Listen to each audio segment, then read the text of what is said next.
ఉన్నది చూడండి ఇక్కడ. ఓకే. ఎంతో మధ్యతరగతి లో మిడిల్ క్లాసులకు కూడా ఇప్పుడు చాలా ఉచితంగా, అంటే తక్కువ బిల్లుతో, అంటే మనం బయట పోతే ఒక 5-6 లక్షలు అవుతుండే. హాస్పిటల్ జాయిన్ చేసి బయటకు వచ్చేసరికి లక్షలే.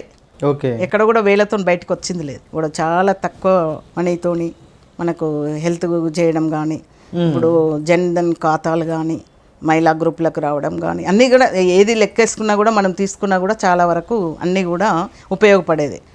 ఎందుకంటే మహిళలకు బలోపేతం చేయడానికి ఆర్థికంగా వాళ్ళకు ఇస్తున్నటువంటి లోన్లు కానీ, ఫ్యాక్టరీలు పెట్టుకోవడం, అంటే మేక్ ఇన్ ఇండియా దిశగా అవి పెట్టడానికి, అంటే ఒక 50 లక్షల వరకు చేస్తుందంటే అది వినియోగించుకోలేనిది. వాళ్ళది వినియోగించుకునే వాళ్ళు తెలివిగా వినియోగించుకుంటారు, కానీ అట్టడుగు వర్గాల వాళ్ళకి కొందరికి తెలియట్లేదు ఆ విషయాలు కూడా, ఏమేమి ఉన్నాయని కూడా. అవన్నీ తెలియజేయడానికి మేము ఉన్నాం. మీకు టికెట్ ఇస్తే అధికార పార్టీని ఎదుర్కోలేరనేది కూడా ప్రచారం జరుగుతుంది. ఎదుర్కొంటాం ఖచ్చితంగా. ఎందుకంటే ఇప్పుడున్న కాంగ్రెస్ గవర్నమెంట్ ఏం చేసింది? ఒక ఉచిత బస్సు ఇచ్చింది, అంతేనా కదా?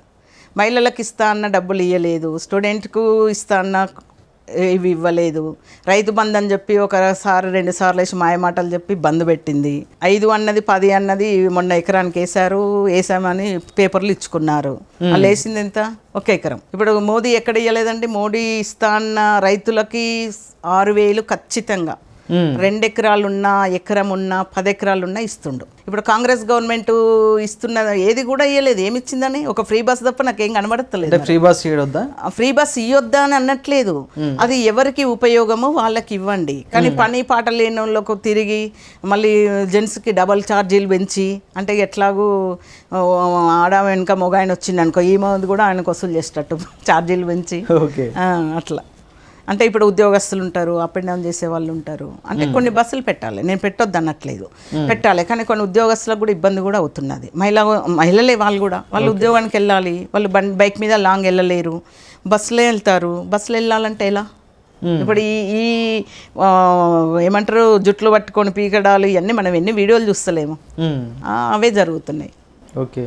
అట్లా అంటే వాళ్ళు చేసినది డెవలప్మెంట్ అనేది ఏముంది, ఎక్కడ ఏం దొరుకుతుందా, ఏడ అమ్ముకుందామని ఫిల్టర్ చేస్తుండవు. హైడ్రా ఒకటి ఉన్నాయి, గొలగొడదాము, మరి ఎవరన్నా ఏమన్నా ఇస్తే జేబులు వేసుకుందాం అనుకుంటుండేమో. అదేవిధంగా మీ మేడ్చల్ నియోజకవర్గంలో మీ ఎమ్మెల్యే మాజీ మంత్రి మల్లారెడ్డి గారు అన్ని విధాలుగా నియోజకవర్గాన్ని అభివృద్ధి చేశా అంటున్నారు. నాకైతే ఎక్కడ కనబడలేదండి. మేము ఇదే నియోజకవర్గంలో 15 సంవత్సరాల నుంచి ఉంటున్నాం. 15 ఇయర్స్ మేము ఇక్కడ ఉండబట్టి, మరి 15 ఏళ్ళ నుంచి కూడా ఎక్కడేం డెవలప్మెంట్ కనబడతలేదు. చేసిన అంటుండు కదా, ఏం చేసిందనే